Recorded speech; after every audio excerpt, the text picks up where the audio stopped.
Ang magkaroon ng ganitong game farm is an epitome of living a dream. Ang game farm itself ay napakaganda, ang location is very wonderful, nasa highland, tapos merong presko at napakalamig na hangin, tapos as an enthusiast ay masaya ka sa magandang performance ng iyong mga manok sa ruweda. At masaya kang nagbe-breeding at nagpapalaki ng iyong mga alaga. This is Jollibee Game Farm or Jollibee Game Birds of Lake Cebu, South Cotabato. For this farm tour ay hindi lang natin mapapanood ang ganda ng kanilang game farm, kundi aalamin din natin kung saan nanggaling ang kanilang mga linyada, kung paano sila mag-breeding at kung ano ang sistema nila sa pagpalaki ng kanilang mga sisiw.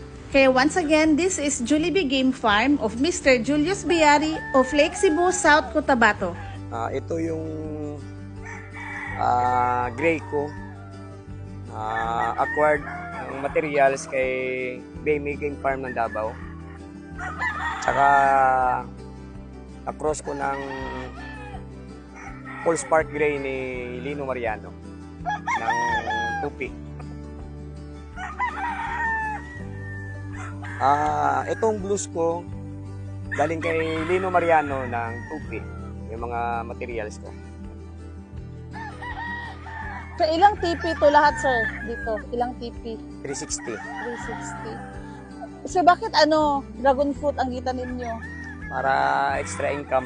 Bito, sir, na magbunga. Tapos maganda din tingnan. Oo. Ito, sir, mga sir, mga WPC. WPC 2 na molting na. Tapos dito yung mga mga baby cock. Halo-halo na sila ng mga bullstag. During sa aming visit ay hindi puno ang kanilang game farm dahil marami nang dinala doon sa kanilang conditioning camp. Dahil meron ding 100 tipis sa kanilang conditioning camp doon sa Surala, South Cotabato. Ano yung blue fish na ko? Huwa po kayo.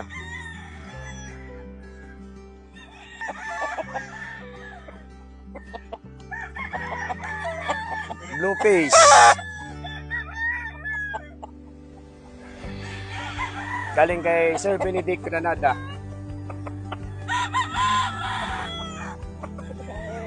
Guwapo yung mga record Ano to siya, sir? Material? Material. Mga anak niya, purot kadaog. Mali ko lang, wala ko nagmas produce sa iya that time ba.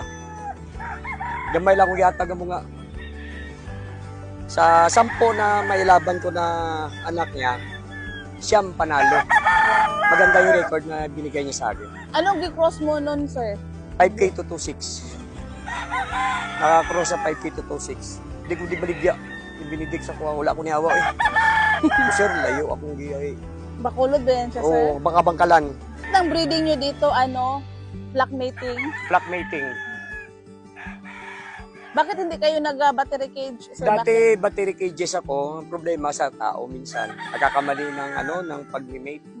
Kaya ganito nang ginawa ko ngayon, flock mating na.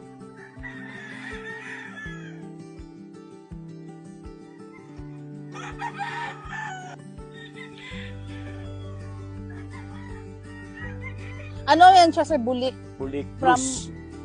Bulik Blues galing kay Lino Mariano yung nanay. Tapos yung Dominicos Doom galing kay Marco Ison. Tatay. Ganito naman ang klase ng kanilang flock mating. In every range, merong mababang barn house para pasilungan ng ating mga pulet, tapos ang mga brood stag ay naka-TP. Then, mayroong net sa ibabaw para hindi makalipad ang ating mga pullets, and of course, naka-net sa palibot. Golden Boy.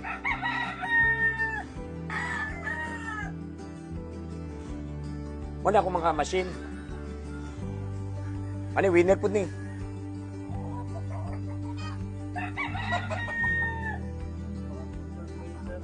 Oh, gray kang kuan karon. Babae. Okay, winner kaya po ni bulik. Sa gray. May bulik sa white. Tapos sa likod ng kanilang breeding area ay ang kanilang rest house at saka kitchen. O di ba ang sarap tumira dito? Yung nagkakape ka habang tumitingin sa iyong mga alagang manok.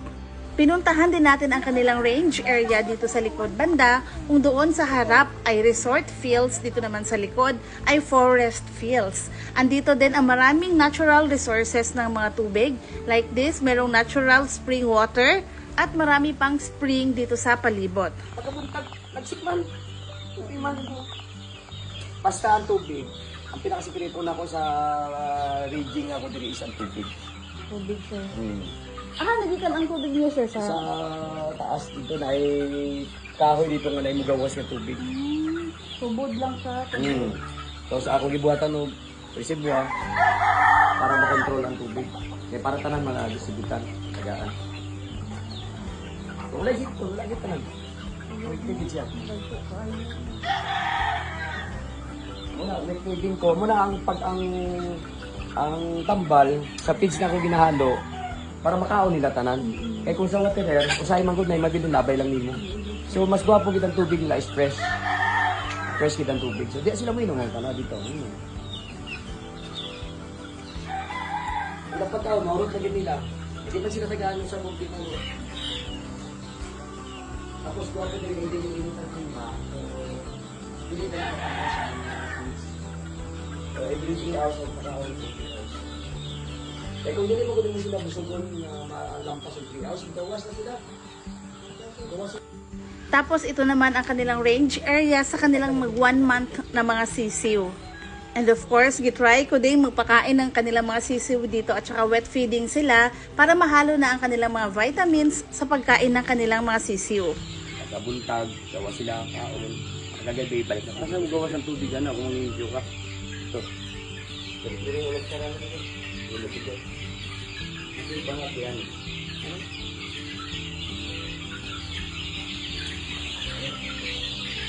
Tapos dito isa. Nakasemento ang flooring ng kanilang mga barn houses dito para mas madali daw linisin. May mga butas both sides para labasan ng dumi habang naglilinis sila. Marami din silang mga range area at saka mga barn houses dito para hindi sabay-sabay na magamit lahat para maka-disinfect pa sila. And matataas ang mga damo dito dahil sa dami ng mga predators. Yes po, maraming predators dito na kumukuha ng mga sisiw. Merong agila na pinakawalan ng DENR. Meron din dito mga milo, ahas at marami pang iba. So hanggang dito na lang ang aking video. Please heart and share if nagustuhan nyo and follow for more. Paki-comment na rin po kung taga saan kayo para malaman natin kung saan na nakakaabot itong ating video. Thank you so much for watching and God bless everyone. Bye!